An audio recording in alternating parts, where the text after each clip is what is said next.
청주의 한 아파트에서 시음용이라고 건네받은 음료를 마신 사람들이 졸음과 어지러움증을 보였습니다. 경찰은 음료를 건넨 50대 남성을 긴급 체포했습니다. 학교 밖에서 방역 수칙이 제대로 지켜지지 않고 있습니다. PC방과 노래방에서도 위태위태합니다. 더불어민주당 국난극복위원회가 청주를 찾았습니다. 보건의료를 국가 미래 방향으로 제시했습니다. 도내천 민간 수소차 충전소가 문을 열었습니다. 냉각된 수소에 얼어붙으면서 일부 운전자가 불편을 겪기도 했습니다. 여러분 안녕하십니까? 계속해서 충북 지역 뉴스입니다. 네, 앞서 좀 전에 서울 뉴스에서 보셨듯 낯선 남성이 시음용이라고 건넨 음료를 마시고 20대 남매가 병원 응급실로 실려가는 일이 벌어졌습니다. 같은 음료를 마신 40대 여성도 병원을 찾았는데요.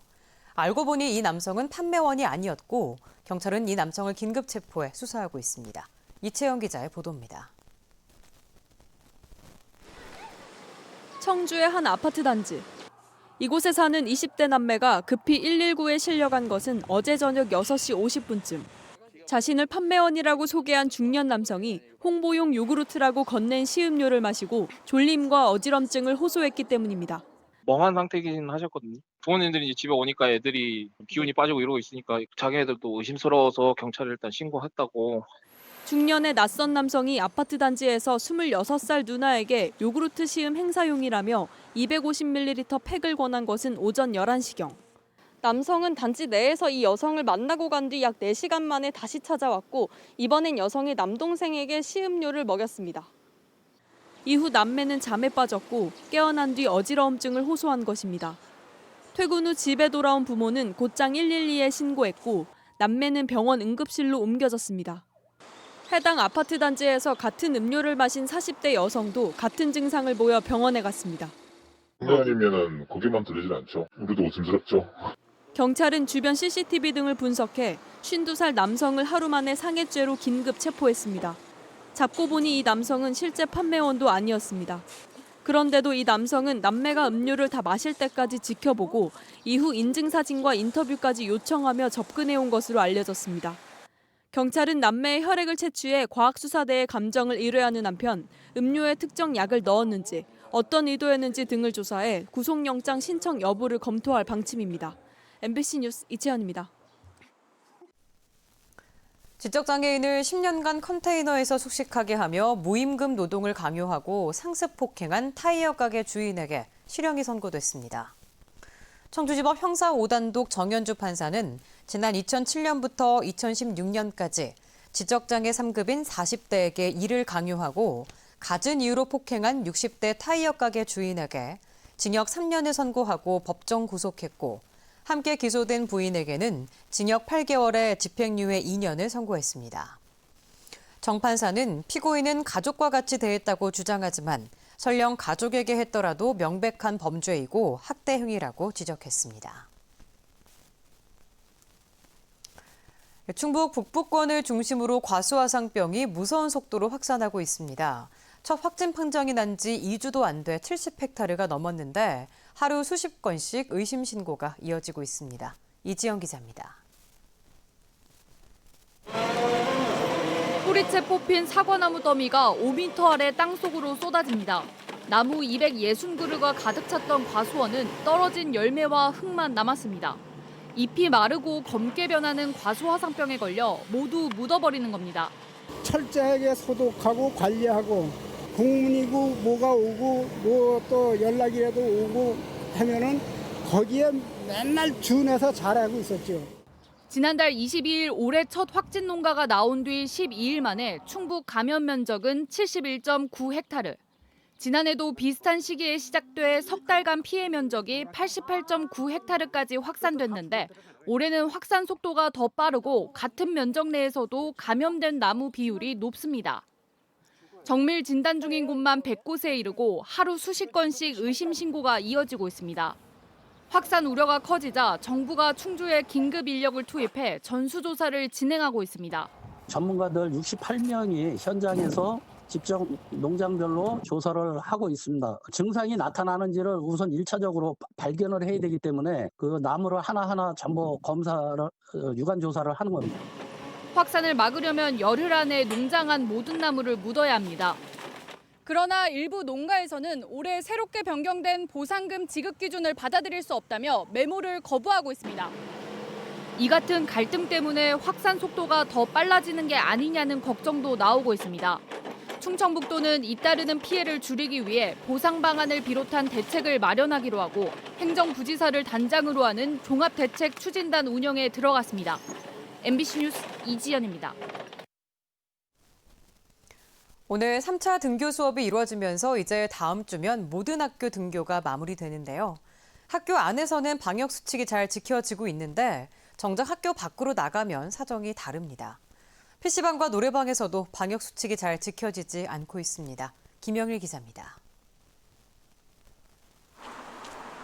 석 달 만에 첫 등교길에 오른 신입생들이 교문 안으로 들어서자 교사들이 환영 인사를 건넵니다.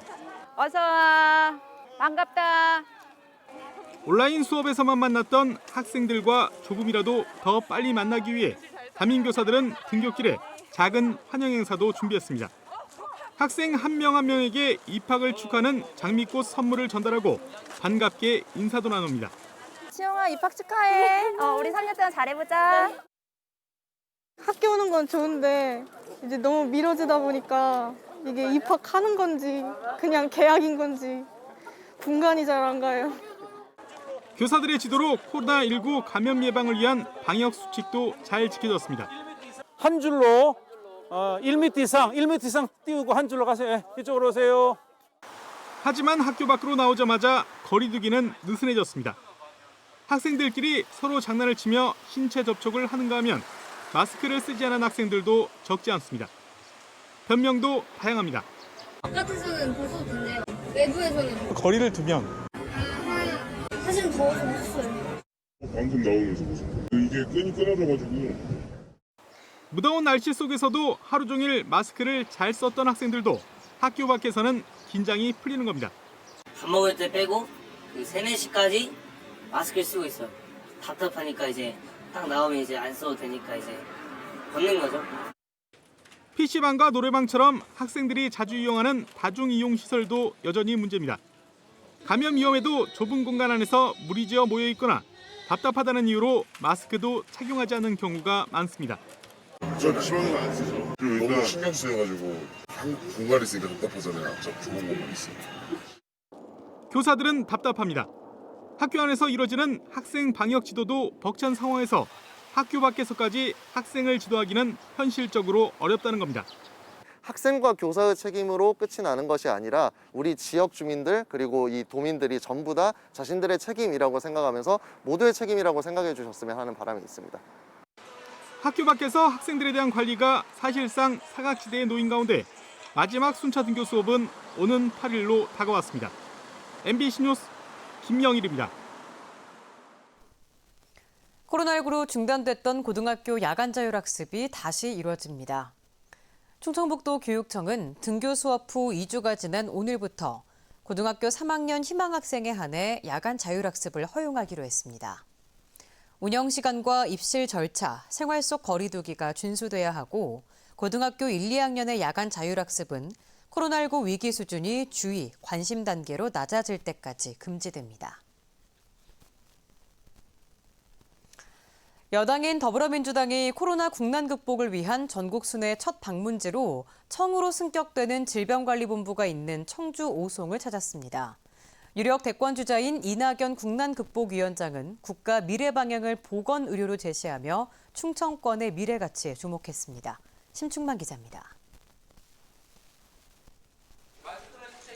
이낙연 전 총리를 중심으로 한 더불어민주당 국난극복위원회가 충청권 시도지사와 시도당 위원장, 국회의원들과 머리를 맞댔습니다.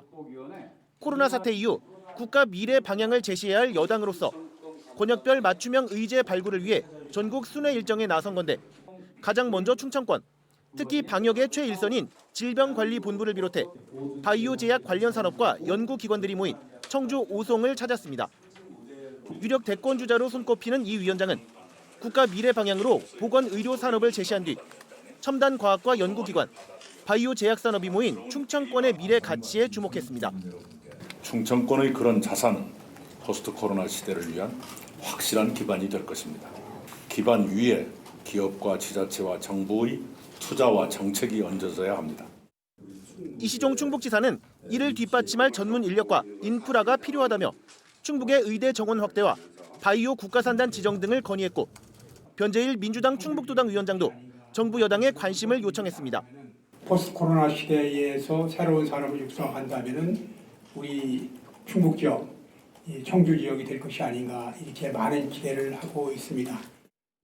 코로나 사태를 계기로 밀집의 위험과 분산의 가치가 재확인됐다며 균형 발전의 필요성이 강조되기도 했습니다. 자칫 이게 규제 완화라든지 등등 오히려 수도권 집중을 가속화시키는 방향으로 대안이 만들어지게 되면 오히려 좀 거꾸로 가는 결과가 나올 것이다. 청주 우송의 제약회사 방문을 끝으로 첫 충청권 일정을 마친 민주당은 오는 18일까지 권역별 방문을 이어갑니다. MBC 뉴스 심충만입니다. 오늘 청주에서 도내 첫 민간 수소차 충전소가 문을 열었습니다. 충북에서도 본격적인 수소차 시대가 시작된 건데 오는 2023년까지 충전소 18곳을 짓고 수소차도 5천여 대로 늘리는 등 수소차 대중화에 도전합니다. 이재욱 기자입니다. 충전소 마당에 차량들이 줄지어 있습니다. 도내 첫 민간 수소 충전소 1호점이 청주 오창에 문을 열었습니다. 인접 시도에 있는 충전소까지가 길게는 몇 시간씩 기다리던 운전자들은 동네 앞 충전소가 그저 반갑습니다. 길게는 2시간 이상을 대기하기 때문에 그런 상황들이 많이 어려웠고 오늘 수소 충전소가 청주에 오픈을 했기 때문에 저에겐 너무나 뜻깊고 수소차의 가장 큰 장점은 물 말고는 어떠한 오염물질도 배출하지 않는다는 것. 운행 시 흡입된 공기가 정화장치를 거치는데 한 대당 연간 온실가스 2톤, 미세먼지 10톤을 감축하는 효과가 있는 것으로 추산됩니다. 전기차보다 짧은 충전 시간도 강점입니다. The quick refill instead of electric car where you have to wait for charging, but here 3 to 5 minutes and you move on. That's a good advantage of hydrogen car and also zero emission. 국내 수소차 가격은 대당 7천만 원으로 비교적 비싸지만 지자체 보급 사업에 선정되면 50%에 가까운 보조금을 지원받을 수 있습니다. 청주시는 첫 충전소 운영 시작에 발맞춰 250대 규모의 수소차 보급 사업을 공고했습니다. 1.1대 2의 경쟁률을 보였고요. 지금 문의 전화를 주고 계시는 걸로 봐서는 올해도 경쟁률이 굉장히 높을 것으로 예상이 됩니다. 충청북도도 수소차 인프라 확충에 적극 나서고 있습니다. 올해 안에만 800여 대, 오는 2023년까지 모두 5,500대의 수소차 보급을 지원합니다. 충전소도 올해 청주와 충주 등의 4곳, 오는 2023년까지는 도내 전역에 18곳을 건설합니다. 수소 충전소 확대는 수소차 대중화를 위한 핵심 사업으로 정부가 야심차게 추진 중인 그린 뉴딜의 한 부분으로 생각하며 하지만 운영 첫날인 만큼 보완이 필요한 부분도 있었습니다. 충전소에서 충전을 마친 관 끝부분이 냉각된 수소에 얼어붙으면서 차량에서 분리되지 않아 시간이 지연돼 일부 운전자가 불편을 겪기도 했습니다.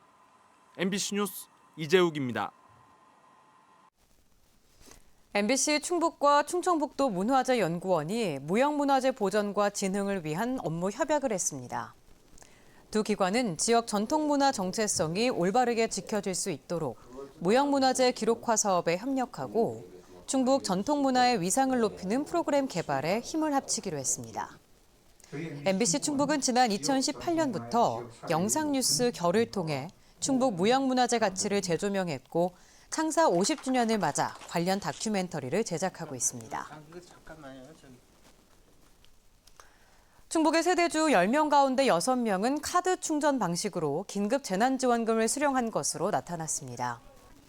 충청북도에 따르면 지난달 4일부터 지난 2일까지 30일간 충북 지급 대상인 72만 3천여 가구의 96.5%인 69만 8천여 가구가 4,398억 원의 재난지원금을 받았습니다. 지급 형태는 신용, 체크카드 충전이 64.6%를 차지했고 지역화폐가 19.6%로 그 뒤를 이었습니다. 청주에서는 신용 체크카드 충전이 73.8%에 이르렀습니다.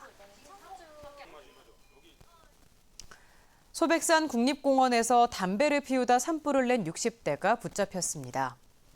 단양 국유림관리소는 지난 4월 30일 단양군 대강면 소백산에서 담뱃불을 제대로 끄지 않아 산림 0.97헥타르 등을 태운 혐의로 69살 입산객을 입건해 검찰에 송치했습니다. 이 입산객은 허가 없이 임산물 6kg을 불법 채취한 혐의도 받고 있습니다.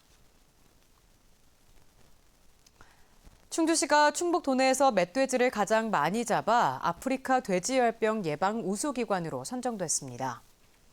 유해 야생동물 집중포획 기간인 지난해 10월부터 반년간 멧돼지 2,503마리를 포획해 특별교부금 4천만 원을 받았습니다. 집중포획 기간 충주에서 매달 200마리 가까이 잡히던 멧돼지는 지난달부터 절반 수준으로 줄었습니다. 지금까지 충북 지역 뉴스였습니다. 고맙습니다.